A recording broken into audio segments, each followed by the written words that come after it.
2, 3, spicy!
Hey, how's everybody doing? Thanks, Anthony. A big thanks to Creative Mornings for having me out. I'm getting real serious middle school book report vibes now. So when they told me the theme was spicy, I kind of thought, do I take this in the literal direction, the figurative direction? So I'm gonna do a little bit of both, give a little backstory to how I got into where I am right now, which is 29 years into cooking. I started super early. I was like 15 years old. My mom is a horticulturalist. She used to have a farm called Salt of the Earth. And so every summer, guess who got to pick everything and bring it in? And one summer I said, you know what? I don't want to pick 1,000 Roma tomatoes. And my mom was a server at a spot called Flint Hill Public House. And I said, you think I can get a job there this summer? And it worked out. I got a job washing dishes. And the chef, John Pearson, and his wife, luckily took me under their wing and saw that I had some skills. I was very tactile, obviously loved to eat. So they took me under their wing, started to show me their things. I was there about 5 years and learned a lot. It was before farm to table was such a catchphrase. There was farmers coming into the back door, bringing us morels, things that they had foraged. So to me, that was just a natural way to get food. It wasn't so much like Cisco and PFG and things like that. And after that, I went straight from the sticks to the bricks. I had a friend in high school. He and I were in food occupations class, which was a lot of canned things and fried things. But they had this little stand of magazines that had gourmet food and wine, and we'd pull those out and we'd look at them and be like, oh man, one day, like, we're actually gonna cook something here. Well, he went on to a book signing from Charlie Trotter. This was up in Northern Virginia. And he spoke to him and said, well, I'm gonna come work for you one day. And Charlie Trotter's like, yeah, you and about 2,000 other people that wanna do that. But he did. He eventually went there. He tapped me for the opening team for Moto, which was a sous chef who had left Charlie Trotter's to open this avant-garde, Eastern-influenced restaurant, which was, I mean, to go from center of the plate, 1997, big pork chop on some beans, and now I'm making things and putting them in pipettes and edible menus. It kind of broke my brain. In a good way, because I was like, oh, I can play with my food too. So that was exciting. And over the course of that time in the city, I realized that something was missing, and that was the true connection that I'd felt at the first place I cooked to the product. And I sought for that because we were getting like overnight boxes from Tajiki Market, you know, live crabs from Japan and all this fish, and like that product was phenomenal. But there was no connection to it, and I looked for that, and so it slowly it slowly appeared to me that people were coming there because of the status. The food was great, don't get me wrong, and it was inventive, but it was missing the mark when it came to leaving an impact for what it meant. And along that way, I got into Art Culinaire magazine, which was, it would basically take a chef or two each. It was a quarterly periodical hardback, and they would go into these different chefs and the things that they were doing. And one of the issues had Carlo Petrini and the slow food movement in Italy. And I said, wow, here it is. Here's the thing. Everybody's talking about how to get closer to the product. And so I became really kind of fascinated with that whole world of what that food meant to people, where in other countries they work all day just to eat dinner. It's very separate than here. We can still go into a store and pick out our favorite water, so it doesn't really have like that connotation. So I got deeper and deeper into that.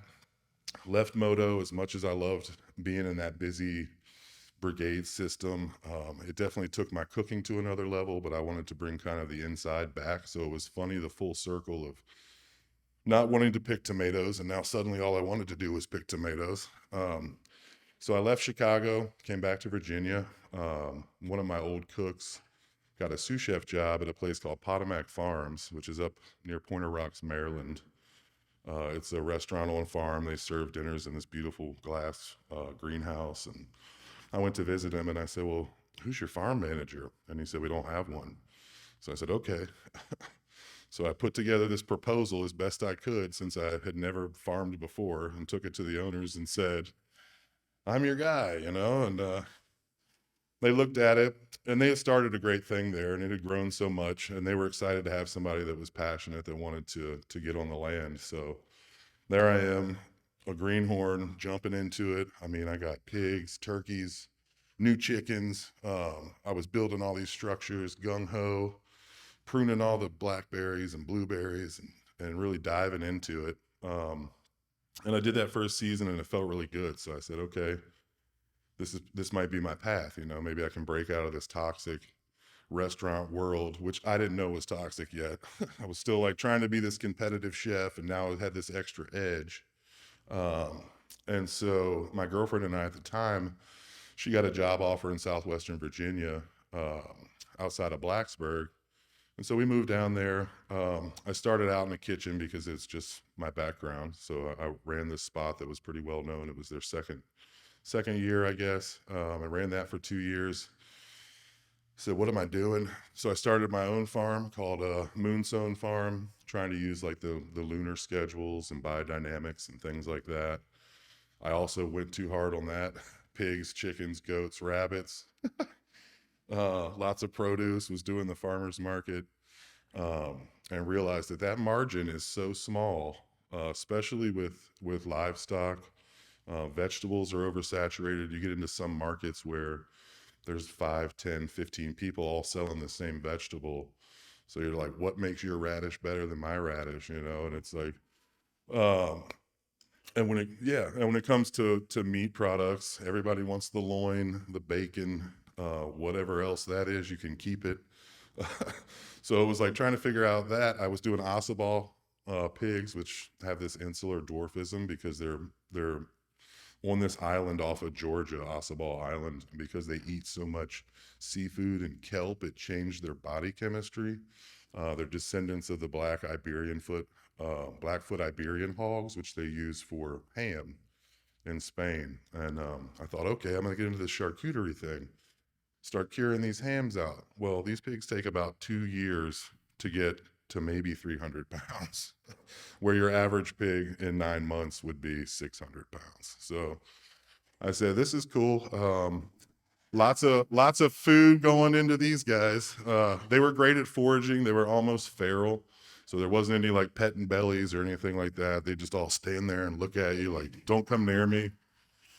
Even when they were little like that, I mean, you could play with them and stuff, but once they got a certain age, they wanted nothing to do with you. And so I did that for 2 years and said, okay, time to get back into the restaurants. I found a great place in Roanoke called Local Roots, where they did real, true food. The owners were amazing. Everything was from farms. The crew was like it was back in the city. So it was very energizing to go in there and just feel like I was back in Chicago, but using product that mattered. So I was there for about 2 years, and then came back to Blacksburg. And at that point, there was a lot of restaurants. The farm to table world was, or the word was catching on. People wanted to change their restaurants to this format. And a lot of owners didn't quite understand what that takes because a lot of farms only harvest their meat once or twice a year. So when that happens, you're like, I got to get $5,000 worth of this meat. And they're kind of like, whoa. And I'm like, well, trust me, once we have it, we'll have 3 or 4 months where we won't have to buy it. But that shook the platforms for a lot of people, and they kind of backed out of it and said, I don't know if I want to do this. So it was hard to find somebody that would really stick to their guns and do it right, nice and not twice.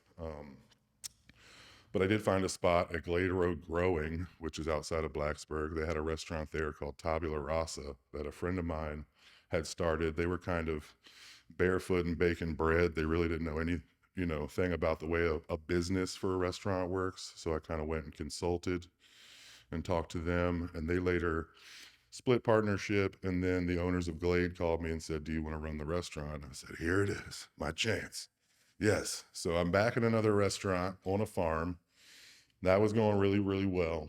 Um, During that time, I found out about Mushroom Mountain LLC, which is a place that will train you to hunt and forage mushrooms and certify you. I think they're one of the only certifiable mushroom permits you can get right now. And so I did that course and was feeling really good about it. And then the virus came. And I was actually poised to purchase this restaurant on the farm. And that happened. And I was kind of like, well, I'm going to have to say no because things are shutting down. So that was kind of sad. Left. And then I realized what sleep was because I had cooked so long. I was just like every weekend, like, I'm like, what am I going to do? I just want to cook for someone. I'm going to take a nap. And so I rejuvenated myself, got more and more into foraging, was in the woods constantly. During that time, I worked with a few other farms. One of them was Gnomestead Hollow, where we did large batch fermentation. We cultivated mushrooms. We also foraged lots and lots of ramps. I think the first 2 months I was there, I foraged probably 300 pounds in ramps. Um, and I can't tell you where any of those are, but they're on hillsides where you're standing like this and just leaning on the hillside and hoping not to fall that way. Um, and then left there. Some friends of mine outside of Blacksburg had a farm called Den Hill Permaculture, and they had a food truck called Till and Grill, which was like straight their product right to the food truck. So I said, all right, I'll do this for a season. That was a lot of fun. And then during that time, I was at Yoga Jam in Floyd. And at that same time, Ian Newell, who owns Go to Kato, was at Yoga Jam. And he came by and ate some food. And I went to his tent and like saw what he was doing. And we talked. And he really liked my ethos. But the spicy take on all of that is just kind of realizing that you want to cook. And then Top Chef came out and everybody wanted to be a chef. So that changed. And then I really got into farming food, and then everything was farm to table. And I was just like, well, this is getting out of control. I want to just find my niche where it's not going to be washed out, and like have a skill set. So I literally stopped calling myself a chef at that point. It was just, I'm a cook and my mom loves me. That's all that mattered. Um, and so I'm on this food truck, and it's very, very fast paced and exciting, and I'm still using great product. Ian and I talked. And he told me he was going to purchase this property in Richmond. And that was 6 years ago. And he would send me pictures, and we just keep in touch like 2 or 3 times a year. And I said, wow, it looks great. Keep me up to date. And then I guess it was 2022. He texts me and says, hey, I can't really find anybody that's got this skill set like you have. Do you want to come out here and be the chef? I was like, I'll see you in January. So literally in 2 or 3 months was just like, I'm going to Richmond. I swore I'd never go near another city again, but Richmond is amazing. So I've only been here a year. I've had family live here when I was a kid, but I was just like, the diversity, the food here is amazing. And so I came out here in January of last year to start up Celeste Farms with Ian. And when I got there, we weren't slated to really do anything until July 1st. So it was like 6 months of acclimating to the weather and the flat land, which is nice, I guess, until you go back to forage in the mountains. um, Doing a lot of projects on the farm. That July 1st we started, and we had our first dinner. We did about 23 dinners that year. This year we're slated at about 113, I think, give or take. People have really taken to it. The space is amazing, and the rejuvenation for me was to find a spot that was the thing again. Like to where that food's 75 yards from me, and it gets harvested and put in the walk-in. And while we were there, we started meeting all these people like Mike Brown, who's literally 20 seconds up the street, who does all of our plates and our bowls. He's a great potter. He does it in the Japanese style. He's got a giant 2-room wood-fired kiln that takes like 48 hours to reach temperature. It's all very kind of slow food, slow art. Ian had a lot of friends who were woodworkers and welders, so it just started to feel like this community was coming back to life for me. I got very jaded for a bit and was just kind of like, you know, I'll just go in the woods and hunt mushrooms forever. Yeah, this thing right here, his friend Dragnick, I drew a picture of this plancha, and within a week and a half, it was done. So it was like any kind of dream, really. Ian knew somebody that could make it happen, and so I'm rejuvenated with that. Um, my spicy take is going more in the literal direction now. We're getting ready to start a CSA. I think it's a 40-person CSA. We're going to provide a bunch of ferments that we're making there. We're also doing a lot of hot sauce. We're growing some really cool peppers. We've got multiple varieties of ají peppers, which is a Peruvian pepper. Um, so those things are going to end up going in the CSA. The vegetables are going to be in the CSA. We're starting a small mingle on Sundays where it's going to be more like a picnic, and you can come out and get a la carte food, because right now it's more of a curated meal, like you saw that long table. So it's family style. You come out, you sit with people you never met before. Just the whole thing feels great because you're interacting with folks who love food. They're coming for the food. The food's true, and you get to tell the story about it while you're there. So when Lindsay came, I think she really appreciated all the things that were there, hence why she tapped me for this talk. Um, we raise our own chickens and harvest them on the property. Uh, there's some spiciness. I mean, you're trying to figure out who's getting in on harvesting the chickens, and you'll be surprised. Nobody wants to do it. We got some mushroom logs, so we're starting to cultivate mushrooms there. We're trying to get as single source as possible, just so we don't have to. But when we're slower and we don't have all the things growing, I will reach out to local farms close to me and pull their things into, because it's just not fair to not collaborate with folks that are also growing wonderful stuff. Ironically, though, I haven't been out to eat a lot in Richmond. I've just been divulging all this time into this project, and I'm really looking forward to eating Richmond, because I heard we were top 25 in the nation for food. Yeah, that's super exciting. So once things calm down and we get some more people on the roster, right now it's myself and a sous chef. It's only about a 4-person operation, which is a lot. Once we start gaining some more ground and getting some more folks to come out and cook, I really look forward to getting out in the city. Um, so yeah, I guess the spicy takeaway from this is that as much as farm to table has been washed out, hence the name of my talk, Farm to Fable, it's kind of like it's still there, it still exists. These people do care. There's so many farms that are just doing wonderful stuff, and to be reinvigorated, like, so these little guys, and that, there you go, those are ají chincapitos. They're only about the size of I don't even know, a blueberry, but they have the heat of a 5-pound bag of pure chili flakes. So a little bit goes a long way. But yeah, so we can take all those things. The beauty of hot sauce is, like, you can make it, it's shelf stable, it's going to sit there and probably only get better. And we can give those things to people who like hot stuff. Um, So yeah, I just want to keep getting more and more spicy with the takes on my food. I like to be creative. I like to pair things that don't necessarily think they would go together. That's kind of a relic of moto. You know, I haven't done anything that flies away or papers you can eat at the table yet, and I don't know that I ever will. But it's nice to have it in the back pocket because we do some smaller dinners. We have a chef's table option. It's 12 people. That'll be like 9 courses. We do pre-fees, which are 5 course paired with beverages. And eventually I'm trying to do an omakase counter where it's just for 6 folks and we just sit there and cook and kind of hand you the food and talk about the story. Um, it's hot behind that. So 2 days ago when it was like 86 degrees or something and we have a dinner this Saturday, I was like, please don't let it be 86 degrees.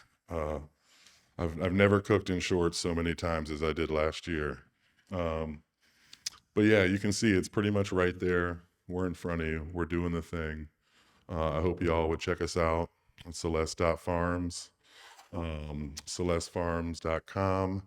We usually drop 5 or 6 dates at a time where you can go check them out and book them ahead of time so that way it's not like this Friday or Saturday. It's not kind of a pull in, but we're trying to get that Sunday together where people can just book a parking pass and come and hang out and do a self tour of the property and kind of see what we're doing, taste some food.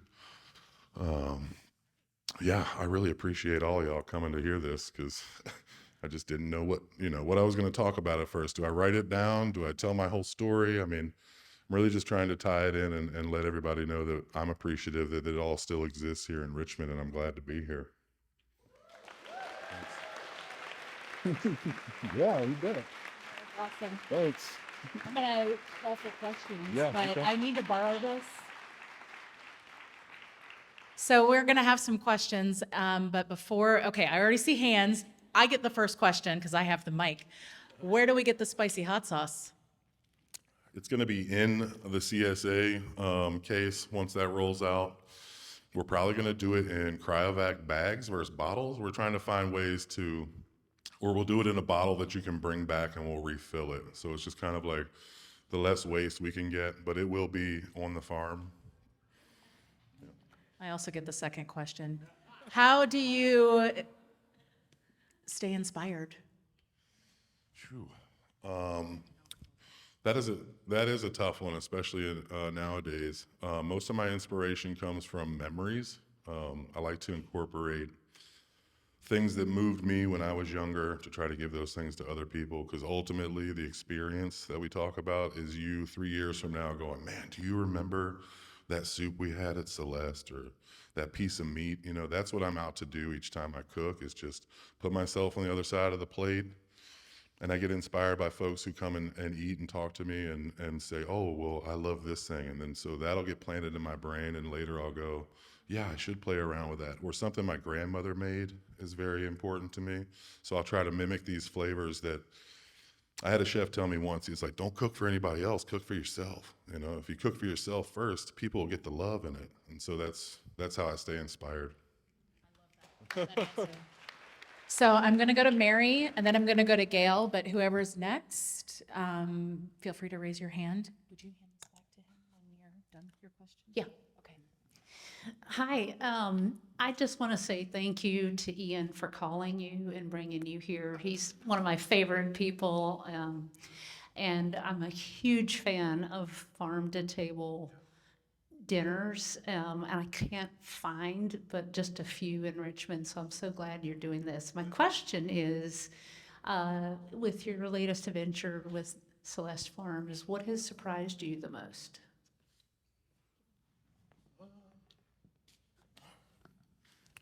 I'd say what surprised me the most really is number one, Ian Newell's tenacity, because he's been the best owner I've ever worked for. He just keeps pushing and pushing to get the thing together right.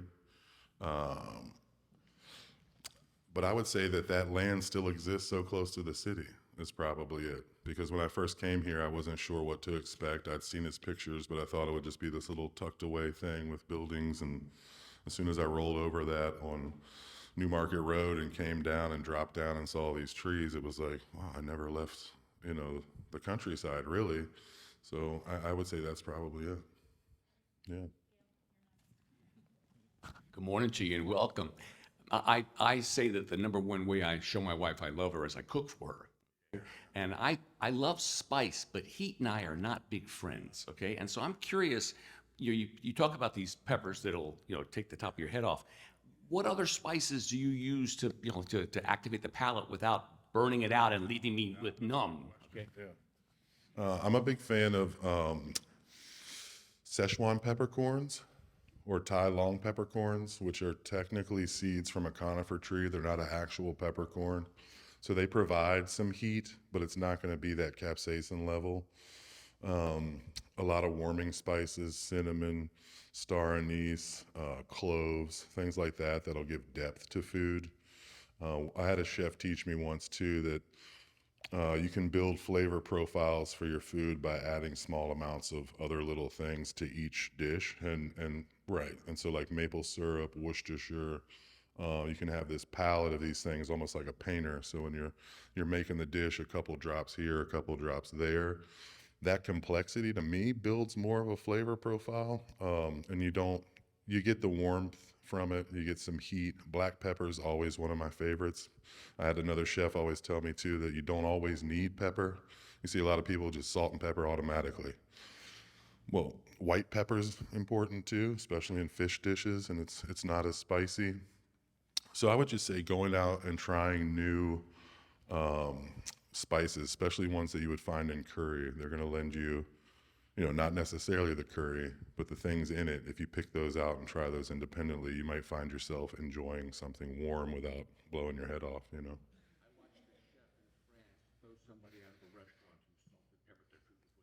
Oh yeah, yeah, that drives me crazy. And yeah, and people come and they're like, "Do you have salt and pepper?" It's like, we do, but it's behind the counter and you can't have it. We're just trying to season things properly. Right, yeah, yeah. Love it. I have a question back here, and then there's one over here as well.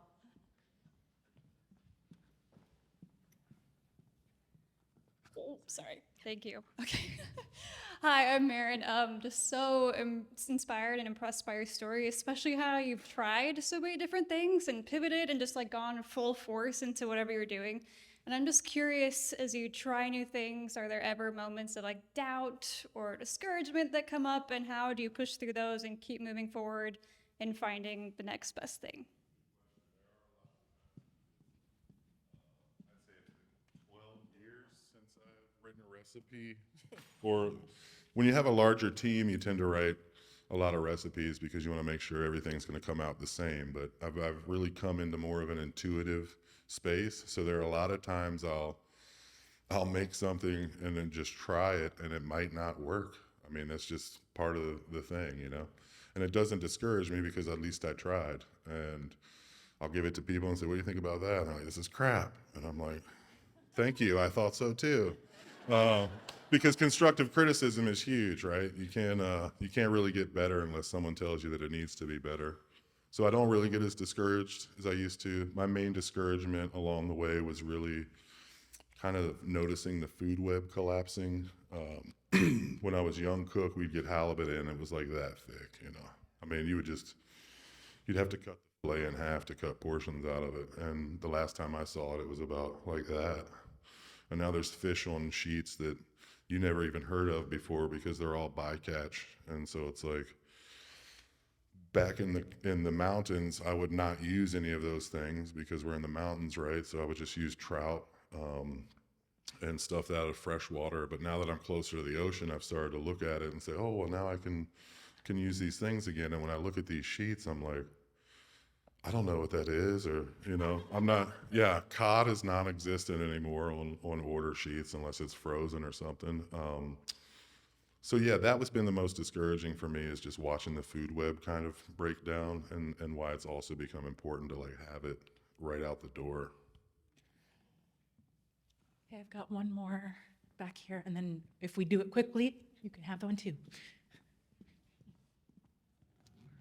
Good morning. My name is Mo, and I am astounded at the creativity, the building the toolbox, and then moving to a piece of land and creating. So congratulations to you. That's awesome.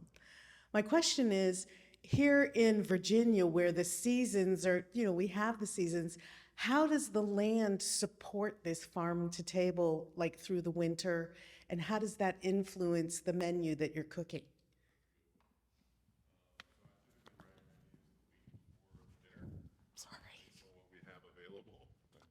Based on what we have available on the farm. So when we were in those doldrums of December, January, February, we were lucky to have one large hoop house that sustained a lot of greens and turnips, root vegetables. We had gotten our farmer last year a little late into the season, so there were some things that didn't get planted that would have stretched us through the winter.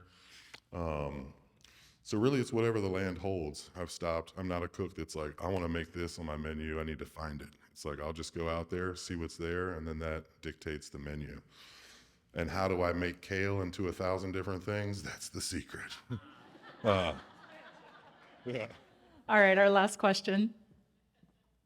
Hi, my name is Nina. My question is kind of tagging on about doubt and when you're trying new things and it isn't working out. So it's like a two-part thing. Do you have a comfort meal that you make, and do you have like a process that you go back to that's foundational that you can then bounce off of to be creative again? Great question. As far as a comfort meal, if it has cheese, I'm in. If it's melted cheese, bechamel, crumbled cheese, stanky cheese, like anything with cheese in it is probably comforting to me. I would say my go-to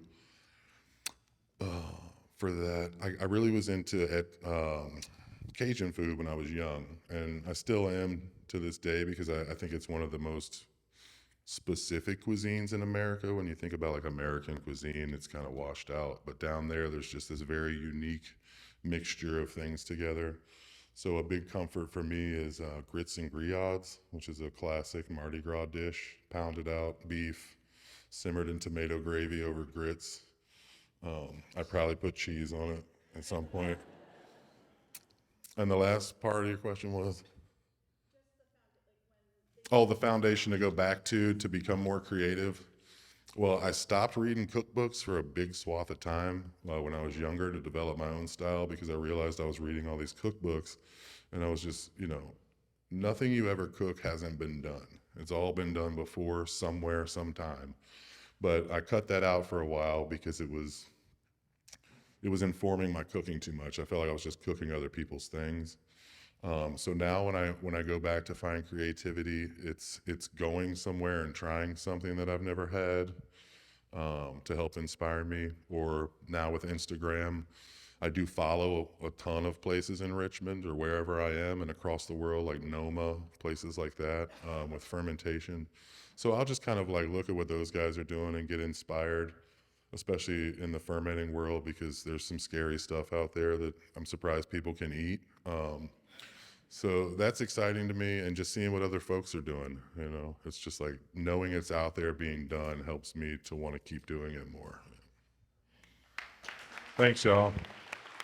Thank you very much. That was wonderful. Thank you so much, Chef Ashton Carter.